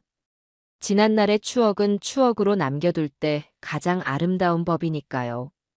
더 이상 미련을 갖지 않기로 했습니다. 저는 등을 돌려 단 한 번도 뒤돌아보지 않고 그 골목길을 빠져나왔어요. 내 인생의 한 챕터가 그렇게 완전히 막을 내렸습니다. 그리고 저는 저의 새로운 집으로 향했습니다. 이삿짐이라고 해봤자 며칠간 입었던 옷가지가 담긴 작은 가방 하나와 새로 산 이불 한 채가 전부였죠. 택시를 타고 가는 내내 창밖으로 보이는 강물이 눈에 들어왔어요. 햇살을 받아 은빛으로 반짝이는 강물은 마치 저의 새로운 시작을 축복해주는 것 같았죠. 새 집의 문을 열고 들어서는 순간 코끝을 스치는 새집 냄새와 따스한 햇볕의 기운에 저도 모르게 깊은 숨을 내쉬었어요. 텅 비어 있었지만 그 어떤 화려한 가구로 채워진 공간보다 아늑하고 평화롭게 느껴졌습니다. 가방을 내려놓고 가장 먼저 창가로 다가가 창문을 활짝 열었어요. 시원한 강바람이 불어와 땀이 밴 이마를 식혀주었죠. 그날 저녁 저는 새로 산 냄비에 밥을 안 치고 간단한 찌개도 하나 끓였습니다. 텔레비전도 켜지 않았어요. 고요한 정적 속에서 창밖으로 보이는 도시의 야경을 반찬 삼아 아주 천천히 그리고 맛있게 저녁을 먹었습니다. 내 돈으로 나를 위해 차린 첫 번째 밥상이었죠. 식사를 마치고 저는 주머니 속의 휴대폰 전원을 완전히 꺼버렸습니다. 이제 곧 폭풍이 몰아치기 시작하겠죠. 아들 내외는 여행에서 돌아와 자신들의 안식처가 사라진 것을 발견하고는 미친 듯이 저를 찾아 헤맬 겁니다. 하지만 괜찮아요. 저는 더 이상 그들의 폭풍에 휘말리지 않을 겁니다. 이곳, 강물이 흐르는 이 작은 요새 안에서 저는 그저 고요히 나의 새로운 아침을 기다릴 생각이었어요. 창가에 놓인 작은 의자에 앉아 강물을 바라보는데 지난 수십 년간 느껴보지 못했던 완벽한 평화가 온몸을 감싸는 것 같았습니다. 새 집에서의 시간은 강물처럼 잔잔하고 평화롭게 흘러갔어요. 저는 매일 아침 동네 공원으로 나가 다른 노인들과 함께 맨손 체조를 했고 오후에는 서점에 들러 돋보기를 쓰고 한참 동안 책을 읽었죠. 저녁에는 서툰 솜씨로나마 손수 저녁을 차려 먹는 재미에 푹 빠졌습니다. 시금치를 무치고 된장찌개를 끓이고 누군가의 눈치를 살피며 먹는 밥이 아니라 오롯이 나를 위해 차린 소박한 밥상은 그 어떤 진수성찬보다 달고 맛있었어요. 휴대폰은 일부러 꺼둔 채로 세상과 잠시 담을 쌓고 지냈습니다. 그 고요함 속에서 저는 지난 수십 년간 잊고 살았던 나 자신을 조금씩 되찾아가고 있었죠. 그 평화는 정확히 이틀하고 반나절 만에 깨졌습니다. 일요일 저녁, 저는 창가에 앉아 멀리서 반짝이는 다리의 불빛을 멍하니 바라보고 있었어요. 지금쯤 아들 내외가 여행에서 돌아와 집으로 향하고 있을 시간이었죠. 제 머릿속에서는 한 편의 연극이 상영되기 시작했습니다. 그들의 차 안 운전대를 잡은 아들 녀석은 피곤하다는 듯 연신 하품을 해대고 조수석에 앉은 며느리는 여행지에서 찍은 사진을 확인하며 뭐가 그리 좋은지 웃음이 끊이지 않는 장면이었죠. 여보, 이 사진 정말 잘 나오지 않았어? 내가 새로 산 가방 색깔이 배경이랑 너무 잘 어울려. 친구들 단체 대화방에 올렸더니 다들 난리가 났잖아. 어디 거냐고 얼마냐고. 그래, 예쁘네. 근데 카드값은 어떡하려고 그래. 이번 달 결제 금액 엄청나던데. 걱정도 팔자야. 당신 사업만 잘 되면 그 정도는 껌값이지. 그리고 정 안 되면 방법이 아예 없는 것도 아니잖아. 며느리는 아마 제 집을 담보로 추가 대출이라도 받을 생각을 하고 있었을 겁니다. 자신들이 딛고 선 땅이 언제 무너져 내릴지도 모르는 채 그들은 그렇게 아슬아슬한 허영의 성 위에서 태평하게 웃고 있었겠죠. 아파트 주차장에 차를 세우고 트렁크에서 명품 로고가 박힌 캠핑 장비들을 꺼내며 며느리가 투덜거렸을 겁니다. 아, 피곤해. 집에 가서 빨리 씻고 싶다. 그리고 마침내 그들은 자신들의 것이라고 믿어 의심치 않았던 현관문 앞에 섰을 테죠. 익숙하게 비밀번호를 누르는 아들의 손. 하지만 문은 삐비빅 하는 오류음만 낼 뿐 굳게 닫혀 있었을 겁니다. 어머, 뭐야? 왜 안 열려? 번호 바꿨어? 아니, 내가 왜 바꿔? 네가 혹시 바꾼 거 아니야? 내가 왜 바꿔? 당신이 잘못 눌렀겠지. 비켜봐, 내가 해볼게. 며느리가 짜증을 내며 아들을 밀치고 다시 번호를 눌렀을 테죠. 결과는 마찬가지였을 겁니다. 그들의 첫 반응은 분노나 절망이 아닌 사소한 기계 고장에 대한 짜증이었을 거예요. 아, 진짜. 하필이면 지금 고장나고 그래. 관리사무소에 전화해봐, 빨리. 며느리의 성화에 아들은 관리사무소에 전화를 걸었을 테고 저희는 세대 현관 도어록 문제에는 관여할 수 없습니다. 라는 차가운 답변만 돌아왔을 겁니다. 그때였겠죠. 집 안에서 불빛이 새어나오고 현관문이 안쪽에서 덜컥하고 열린 것은. 그리고 문 앞에는 생전 처음 보는 얼굴의 남자가 낯선 표정으로 서 있었을 겁니다. 저 누구신데 남의 집에. 아들의 말이 채 끝나기도 전에 며느리가 날카로운 목소리로 소리쳤을 거예요. 누구긴 누구야, 도둑놈이지. 여보, 뭐해? 당장 경찰에 신고 안 하고. 도둑이라니요. 말씀이 좀 심하시네요. 저희가 이 집의 새로운 주인입니다만. 새 집주인의 담담한 한마디. 그 한마디가 아들 내외에게는 세상이 무너지는 소리처럼 들렸을 겁니다. 뭐라고요? 주인? 말도 안 되는 소리 하지 마세요. 이 집 주인은 우리 시아버지 김영식이라고요.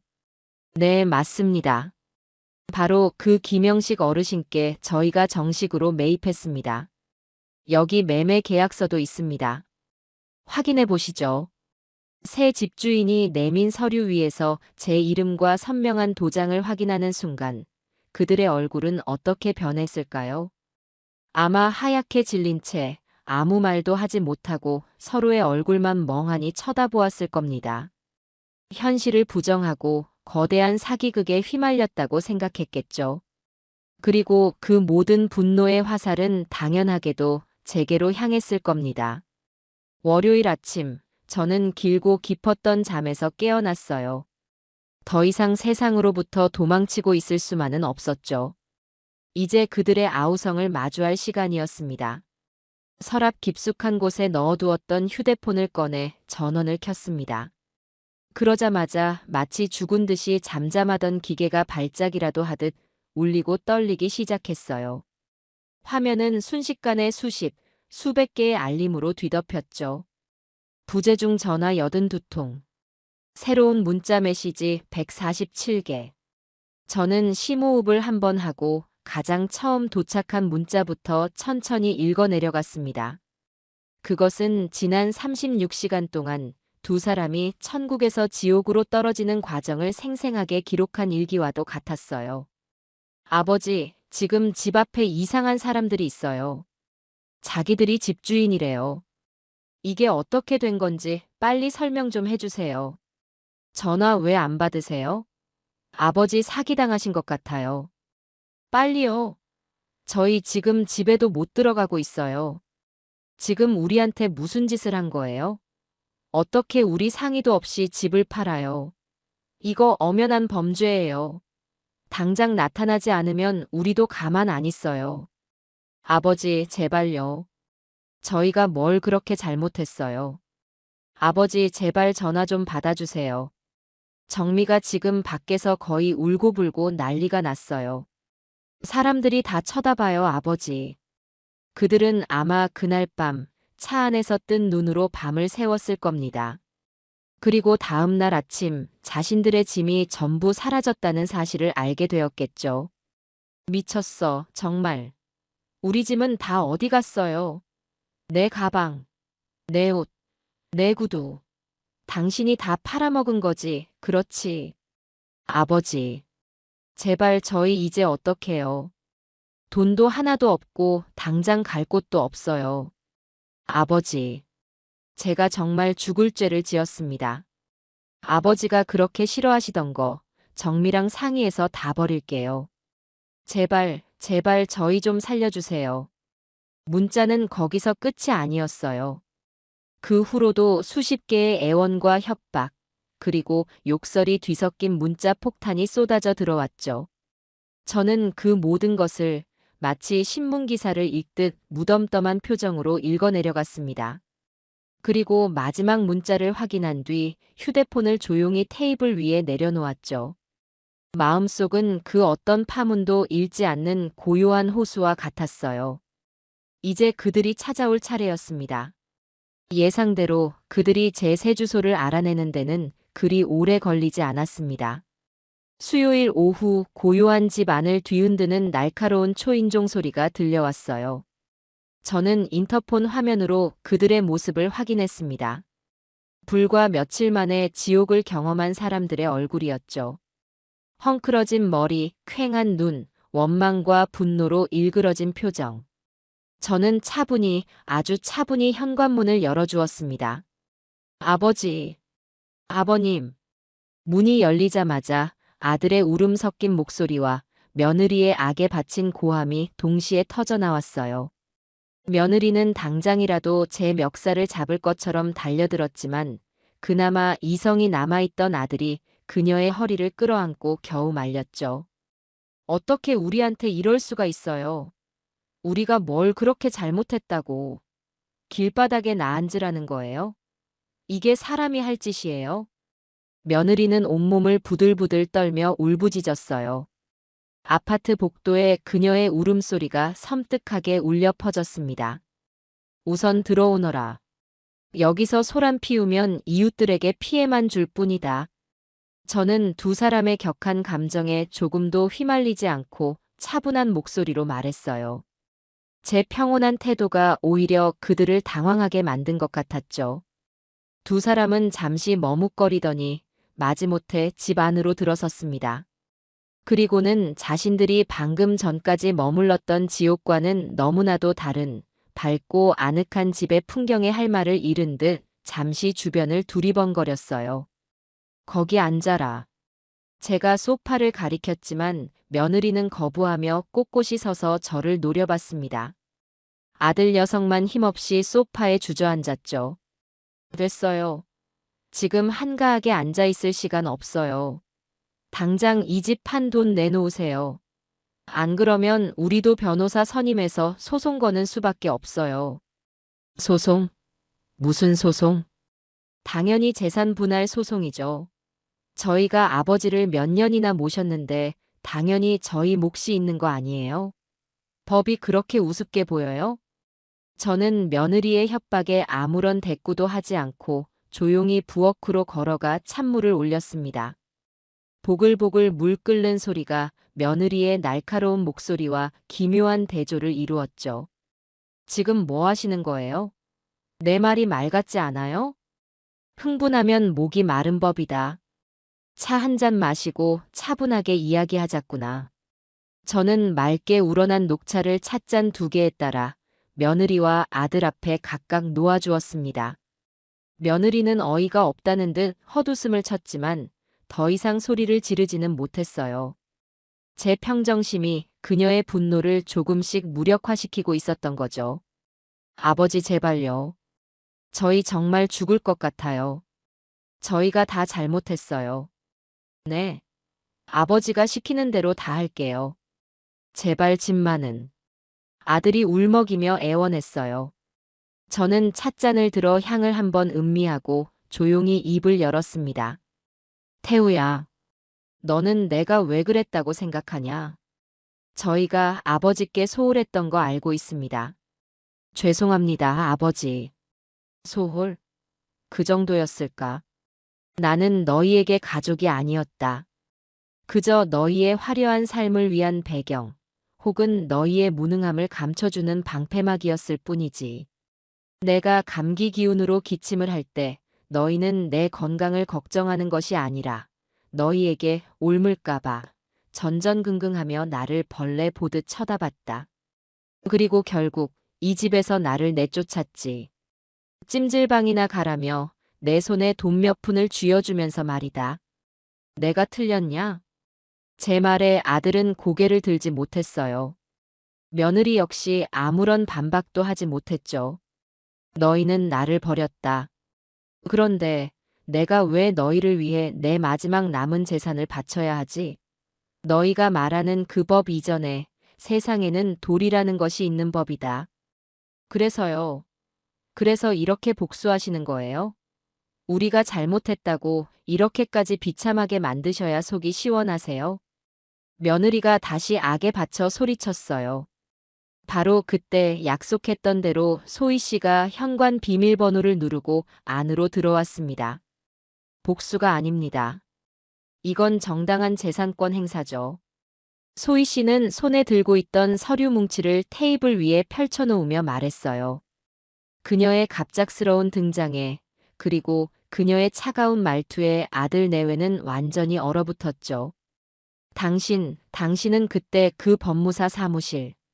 네, 김영식 어르신의 법률 대리인 박소희입니다. 아까 재산 분할 소송을 말씀하셨죠?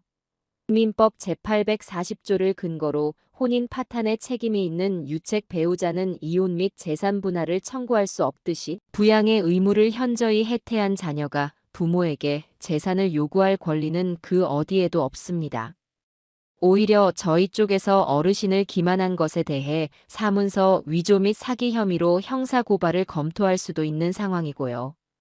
소희 씨는 그들이 집을 담보로 불법 대출을 받은 내역서까지 꺼내 보였어요.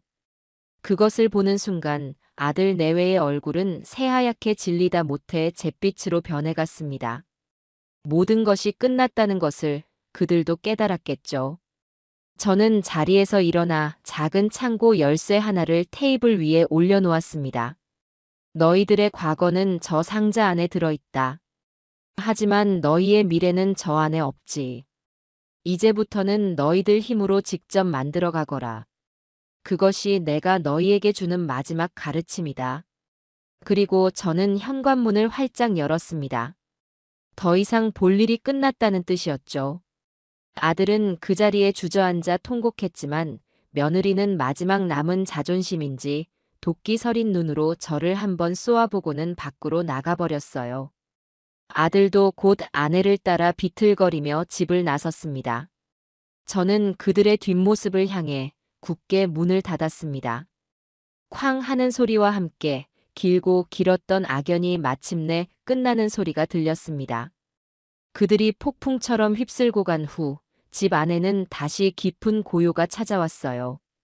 저는 며칠 동안 알아누웠습니다. 몸이 아픈 것이 아니라 마음이 아팠죠. 제 손으로 자식과의 연을 끊어냈다는 사실이 아무리 애써 외면하려 해도 무거운 돌덩이처럼 가슴을 짓눌렀습니다. 하지만 시간이 약이라는 말처럼 하루하루 강변을 걷고 문화센터에서 사람들과 어울리며 제 마음의 상처도 조금씩 아물어갔어요.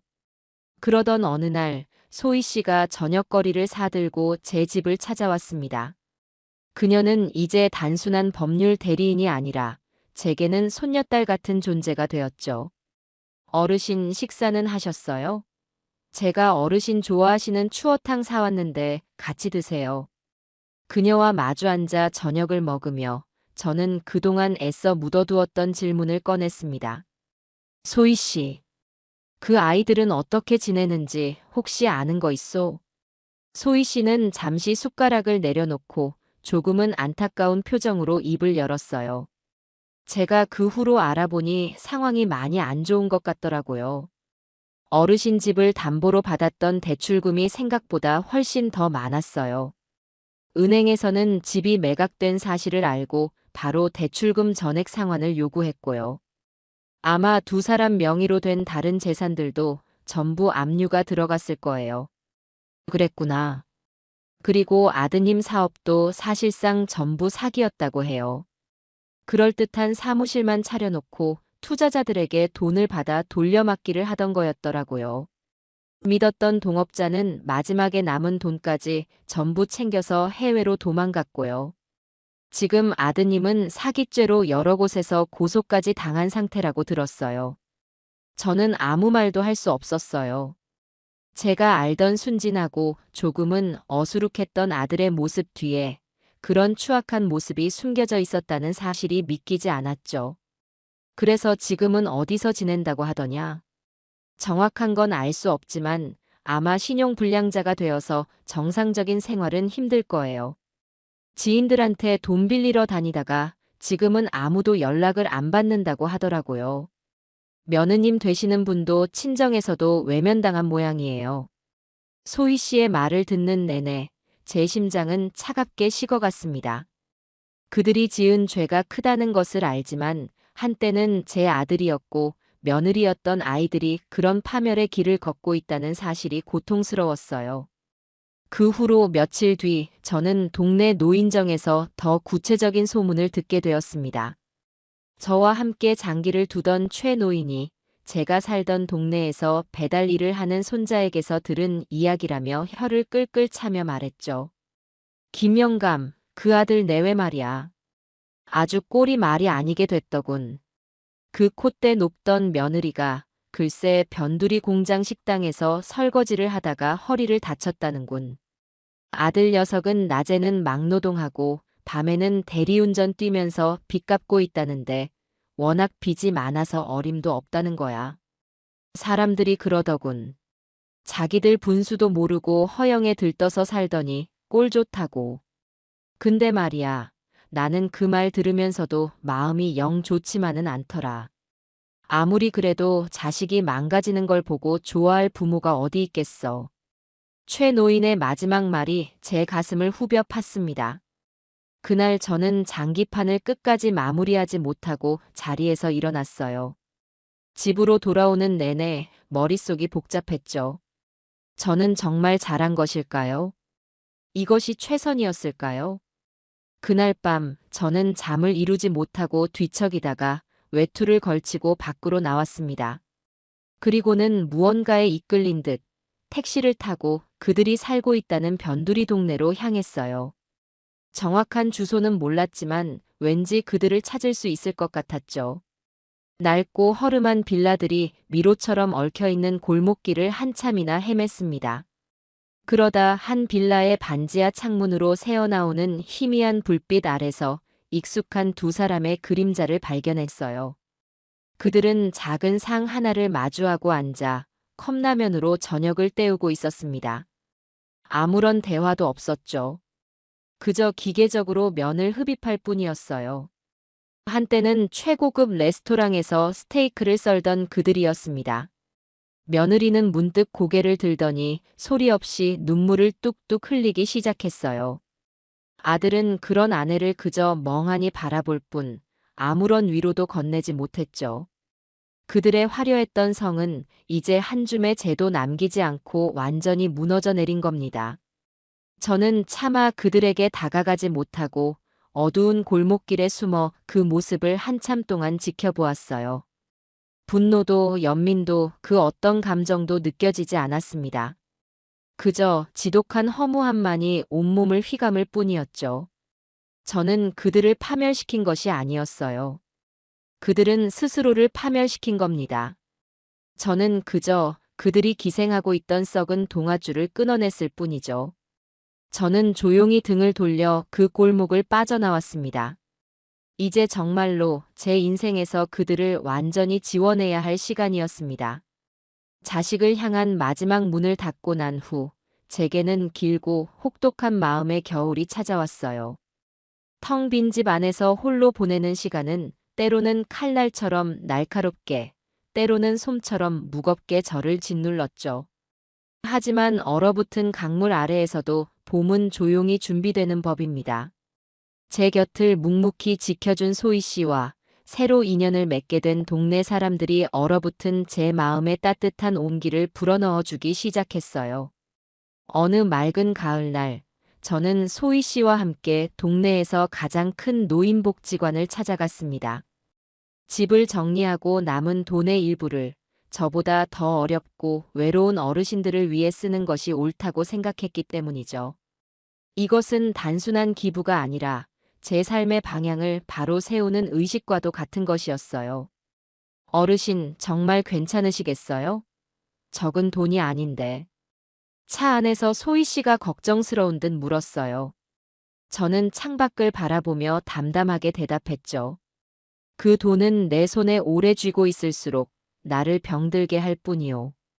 원래 있어야 할 좋은 곳으로 흘려보내는 것뿐이야. 그래야 내 마음의 빚도 조금이나마 덜 수 있을 것 같고.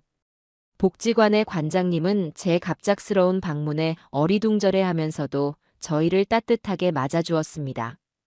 저는 관장님의 안내를 받아 복지관 구석구석을 둘러보았어요. 낡은 시설, 부족한 일손 속에서도 그곳의 어르신들은 서로 의지하며 밝은 웃음을 잃지 않고 계셨죠. 점심시간이 되자 수십 명의 어르신들이 무료 급식을 먹기 위해 길게 줄을 서는 모습을 보았습니다. 그 행렬 속에서 저는 문득 제 아들 녀석의 텅 빈 눈동자를 떠올렸어요. 풍족함 속에서도 영혼이 굶주렸던 그 아이와 가난 속에서도 온기를 나누는 이분들의 모습이 겹쳐지면서 가슴 한구석이 아려왔습니다. 저는 그 자리에서 어르신들의 겨울나기를 위한 난방비와 급식의 질을 높이기 위한 식자재비로 써달라며 준비해 간 봉투를 건넸어요. 관장님은 제 손을 붙잡고 몇 번이고 고맙다고 고개를 숙였죠. 오히려 부끄러운 것은 저였습니다. 작은 나눔으로 이렇게나 큰 감사를 받게 되다니요. 복지관을 나서는데 등 뒤로 쏟아지는 어르신들의 따뜻한 박수 소리에 저도 모르게 눈시울이 뜨거워졌습니다. 돌아오는 길에 저는 소희 씨에게 또 다른 봉투 하나를 건넸어요. 이건 아가씨에게 주는 내 선물이요. 네. 어르신, 저한테는 아무것도 안 해주셔도 괜찮아요. 정말이에요. 선물이 아니라 투자라고 해두지. 아가씨의 빛나는 미래를 위한 나의 첫 번째 투자. 얼마 전에 들으니 아직도 학자금 대출이 많이 남아있다고 하지 않았소? 이걸로 다 갚아버리고 이제는 빚 걱정 없이 훨훨 날아오르시오. 봉투 안에는 그녀의 남은 학자금 대출 원금을 훌쩍 넘는 액수의 돈이 들어있었습니다. 그녀는 손사래를 치며 극구 사양했지만 저는 단호했어요. 이건 내가 아가씨에게 진 마음의 빚을 갚는 것이기도 하오. 아가씨가 아니었다면 나는 여전히 어둠 속에서 홀로 분노하며 망가져가고 있었을 게야. 그러니 군말 말고 받으시오. 이건 명령이야. 제 고집에 소희 씨는 결국 눈물을 글썽이며 봉투를 받았습니다. 그녀는 한참 동안 아무 말도 하지 못하고 그저 어깨를 들썩이며 울기만 했죠. 그 눈물은 그녀가 그동안 홀로 감당해왔을 삶의 무게를 조금이나마 덜어냈다는 안도의 눈물이었을 겁니다. 저는 묵묵히 그녀의 어깨를 토닥여 주었어요. 누군가에게 이토록 큰 기쁨과 위로를 줄 수 있다는 사실이 제게는 더 큰 기쁨으로 다가왔습니다. 그 후 제 삶에는 새로운 도전이 시작되었어요. 노인복지관에 갔을 때 많은 어르신들이 스마트폰 사용을 어려워하는 것을 보았거든요. 저 역시 마찬가지였고요. 그래서 동네 문화센터에서 열리는 어르신 스마트폰 교실에 등록했습니다. 처음에는 손가락만 한 화면 속 작은 글씨들과 외계어 같은 용어들 때문에 고생도 많이 했죠. 어르신, 그건 와이파이 버튼이 아니라 데이터 버튼이에요. 그거 계속 켜놓으시면 요금 폭탄 맞으세요. 젊은 강사의 외침에 교실 안의 노인들은 다 함께 웃음을 터뜨렸어요. 저 역시 얼굴이 빨개졌지만 창피하지는 않았습니다. 모르는 것을 배우는데 나이가 무슨 상관일까요? 저는 누구보다 열심히 수업을 들었고 쉬는 시간에도 강사님을 붙잡고 질문을 쏟아냈죠. 그러다 스마트폰으로 동영상을 찍고 간단하게 편집하는 법까지 배우게 되었어요. 제가 찍은 첫 작품은 저희 집 베란다에서 바라본 해 진력강의 풍경이었습니다. 서툴게 자막도 넣어보고 배경음악도 깔아보았죠. 완성된 영상을 소희 씨에게 메시지로 보내주니 잠시 후 감탄이 가득한 답장이 돌아왔어요. 어르신, 완전 영화 같아요. 정말 어르신이 직접 만드신 거 맞아요? 너무 멋져요. 그 칭찬 한마디에 저는 어린아이처럼 가슴이 두근거렸습니다. 그날 밤 저는 문득 이런 생각을 했어요. 나의 이 소소한 일상과 살아오면서 얻은 작은 지혜들을 다른 사람들과 나눠보면 어떨까? 손주에게 들려주지 못했던 옛날 이야기, 젊은 사람들에게는 알려주고 싶은 인생의 교훈 같은 것들을 영상으로 만들어서 말이에요. 유튜브라는 것이 바로 그런 것이라고 들었습니다. 새로운 세상과 소통하는 창구. 제 인생의 마지막 장을 그렇게 한번 장식해보는 것도 나쁘지 않겠다는 생각이 들었죠. 새로운 목표가 생기자 제 삶은 더욱 활기로 가득 찼습니다. 문화센터에서 만난 최노인, 박노인 같은 친구들과는 이제 막역한 사이가 되었어요. 저희는 주말마다 함께 가까운 산으로 등산을 다녔습니다. 허허, 김영감. 아직 정정하구먼. 이 가파른 길을 쉬지도 않고 올라오다니. 이 정도 가지고 뭘 그러시오. 최 영감님이야말로 날아다니시는데.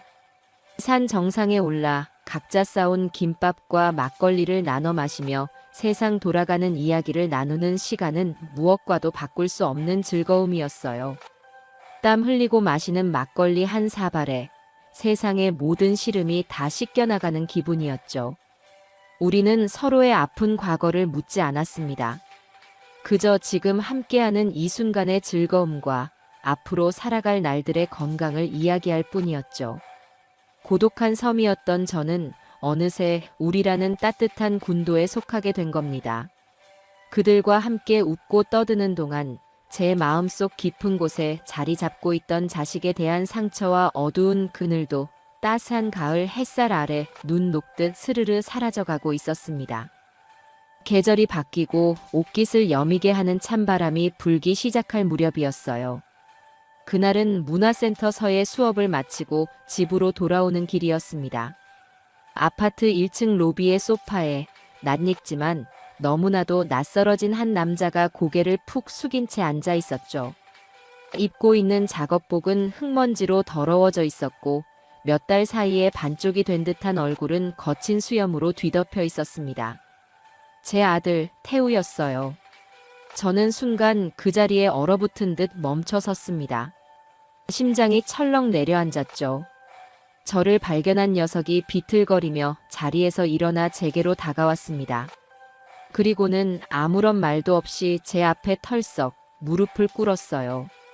로비를 지나가던 몇몇 이웃들이 놀란 눈으로 우리를 쳐다보았지만 녀석은 아랑곳하지 않았습니다. 아버지. 녀석의 목소리는 갈라지고 쉬어 있었어요. 제가 왔습니다, 아버지. 저는 아무 말도 하지 못하고 그저 녀석의 헝클어진 머리만 내려다보았어요. 무슨 말을 해야 할지, 무슨 표정을 지어야 할지 알 수가 없었죠. 녀석은 고개를 들어 저를 바라보았습니다. 한때는 허영과 거짓으로 가득 차 있던 그 눈은 이제 텅 비어 껍데기만 남은 듯 공허했어요. 그 눈에서 굵은 눈물 방울이 뚝뚝 떨어져 시멘트 바닥을 적시기 시작했습니다. 아버지, 제가 정말 잘못했습니다. 제가 죽일 놈입니다. 아버지를 그렇게 내쫓고 아버지 등 뒤에서 그런 끔찍한 짓을 저지르고. 저는 사람도 아닙니다, 아버지. 녀석은 말을 잇지 못하고 아이처럼 목 놓아 울기 시작했어요. 진심이었습니다. 지난번 제 집으로 찾아와 악을 쓰던 때와는 완전히 다른 뼛속 깊은 곳에서부터 우러나오는 진짜 후회의 눈물이었죠. 일어나거라. 여기서 이럴 게 아니다. 저는 녀석의 팔을 잡아 일으켜 세웠습니다. 녀석의 몸은 나뭇가지처럼 가늘고 힘없이 제게 이끌려왔어요. 저는 녀석을 데리고 집으로 올라왔습니다. 집 안에 들어선 녀석은 모든 것이 제자리인 듯 평온한 집의 풍경과 창밖으로 보이는 아름다운 강의 모습을 보며 다시 한번 눈물을 터뜨렸죠. 제가 아버지에게서 이 모든 것을 빼앗으려고 했습니다. 저는 녀석을 식탁 의자에 앉히고 말없이 부엌으로 향했어요. 그리고 쌀을 씻어 밥을 안치고 냉장고에 있던 재료들을 꺼내 능숙하게 저녁을 차리기 시작했죠. 지글지글 기름에 두부를 부치는 소리, 보글보글 김치찌개가 끓는 냄새가 어색한 침묵을 채웠습니다. 녀석은 그저 고개를 숙인 채 제 모든 행동을 지켜보고만 있었어요. 따뜻한 밥과 김이 모락모락 나는 찌개, 그리고 계란말이와 김치. 소박하지만 정성이 담긴 밥상을 녀석 앞에 차려주었습니다. 먹어라. 아버지, 저는 이거 먹을 자격이 없습니다. 자격 같은 소리 하지 마라. 나는 지금 죄인에게 밥을 주는 것이 아니라 내 아들에게 밥을 차려주는 것이다. 아무리 네가 밉고 네가 저지른 짓이 용서가 안 되어도 네가 굶는 꼴은 못 보겠다. 그러니 먹어라. 제 말에 녀석은 더 이상 거절하지 못하고 떨리는 손으로 숟가락을 들었어요. 그리고는 밥 한 술을 입에 넣고는 짐승처럼 서럽게 울기 시작했습니다.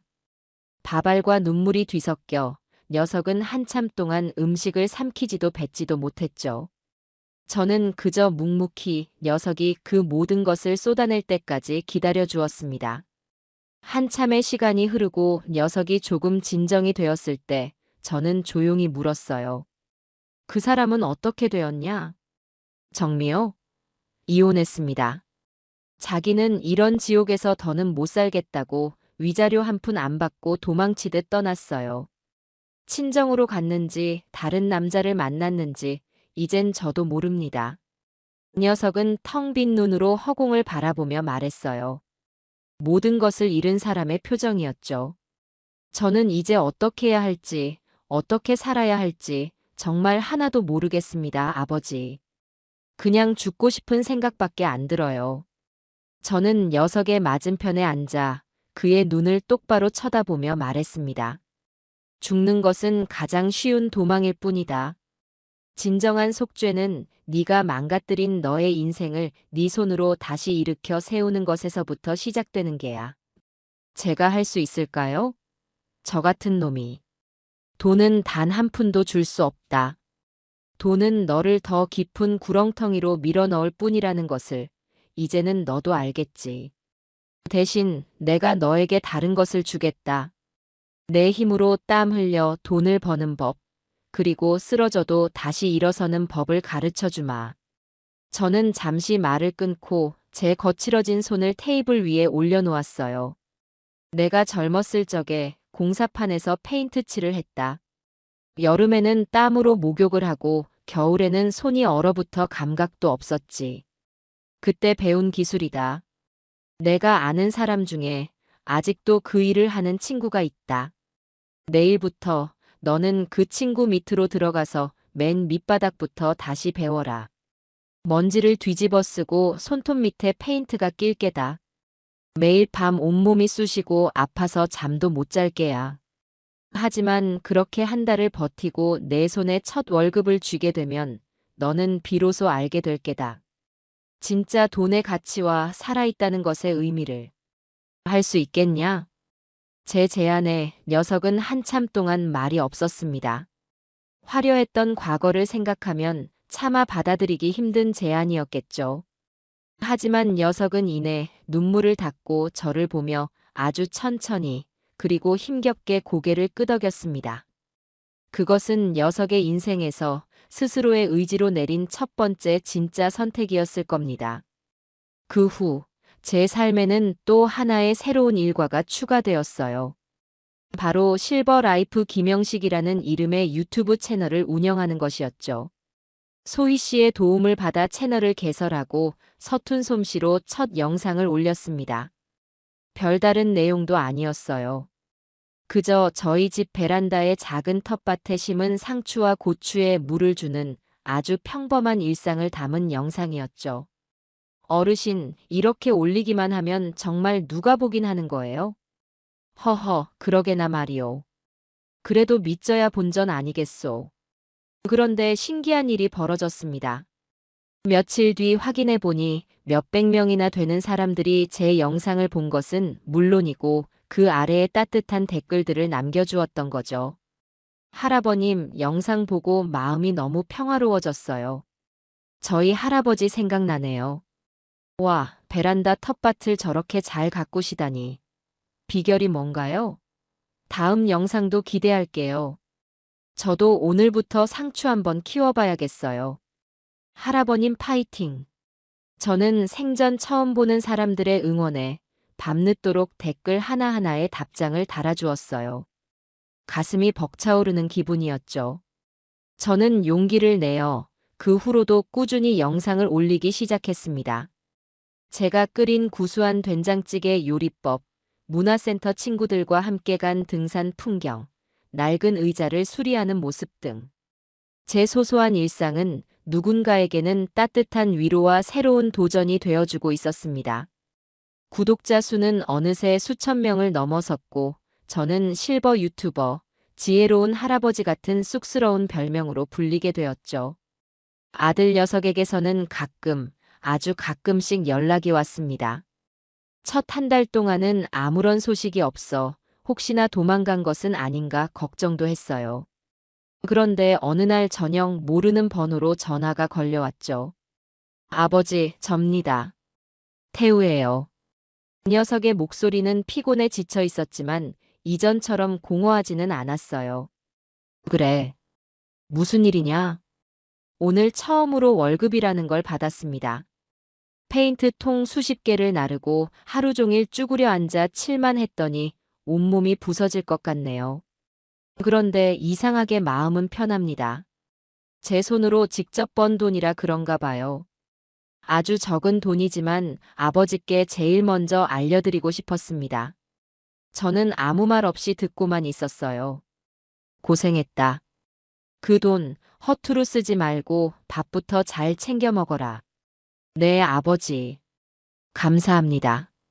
정말 감사합니다. 전화는 그렇게 짧게 끊겼습니다. 하지만 그날 밤, 저는 오랜만에 아주 깊고 편안한 잠을 잘 수 있었어요. 그 녀석이 아주 느리지만 분명히 자신의 두 발로 다시 일어서고 있다는 것을 확인했기 때문이죠. 시간은 강물처럼 흘러갔습니다. 제 유튜브 채널 구독자는 어느새 10,000명을 훌쩍 넘어섰고, 저는 이제 동네에서 꽤 유명 인사가 되었죠. 소희 씨는 가끔 맛있는 케이크를 사들고 놀러와 제 채널의 구독자 10,000명 돌파를 함께 축하해 주었고, 문화센터 친구들은 저를 김 작가님이라고 부르며 다음 영상은 언제 나오냐고 성화를 부렸습니다. 오늘도 저는 여느 때처럼 햇살이 잘 드는 베란다 의자에 앉아 창밖으로 유유히 흐르는 강물을 바라보고 있었어요. 상추는 더 푸르게 자랐고 작은 방울토마토는 빨갛게 익어가고 있었죠. 문득 지난 1년 남짓한 시간 동안 제게 일어났던 일들이 주마등처럼 스쳐 지나갔습니다. 기침 소리 하나에 쫓겨나 찜질방을 전전하던 그 밤, 내 이름 석자가 적힌 등기부등본을 보며 결심하던 순간, 그리고 텅 빈 새 집에서 희망을 보았던 그날까지. 만약 그때 제가 그들의 모욕을 참고 그 집에 계속 머물렀다면 어땠을까요? 아마 저는 지금쯤 살아도 사는 것이 아닌 영혼이 말라비틀어진 채 하루하루를 연명하고 있었을 겁니다. 집을 판 것은 자식을 향한 복수가 아니었어요. 그것은 나 자신을 지키기 위한 나의 남은 인생에 대한 최소한의 예의이자 마지막 존엄을 되찾기 위한 최선의 선택이었습니다. 휴대폰이 띵동하고 울렸어요. 아들 녀석에게서 온 짧은 문자 메시지였습니다. 아버지, 오늘 저녁은 유난히 춥네요. 따뜻하게 입고 주무세요. 저는 그 문자를 한참 동안 바라보다가 희미하게 미소를 지었습니다. 그리고는 너도라는 짧은 답장을 보냈죠. 우리 부자의 관계가 예전처럼 돌아갈 수는 없을 겁니다. 깨진 그릇은 다시 붙일 수 없으니까요. 하지만 우리는 아마 이렇게 조금은 서툴고 조금은 거리를 둔 채로 각자의 자리에서 서로의 삶을 묵묵히 응원하며 살아갈 수 있을 겁니다. 저는 자리에서 일어나 잘 자란 상추 몇 잎을 땄어요. 오늘 저녁은 된장찌개에 갓 딴 상추쌈을 곁들여 먹어야겠어요. 창밖의 강물은 여전히 어제와 같이, 그리고 내일도 그러할 것처럼 아무 일 없었다는 듯 평화롭게 흘러가고 있었습니다. 제 남은 인생도 저 강물처럼 고요하고 평화롭게 흘러갈 거라는 예감이 들었습니다.